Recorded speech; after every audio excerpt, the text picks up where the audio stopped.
How do you cut a piece of timber square? Obviously draw your line, mark your lines, there we are.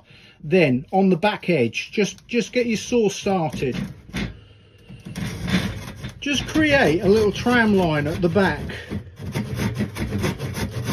We've got a tram line started, so we've got that section sorted. We've got the back with the vertical is correct.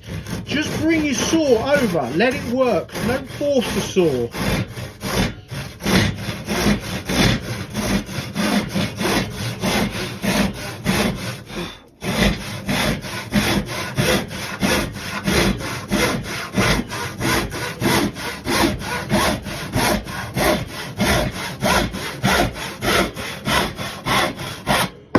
And as you can see there, square and square.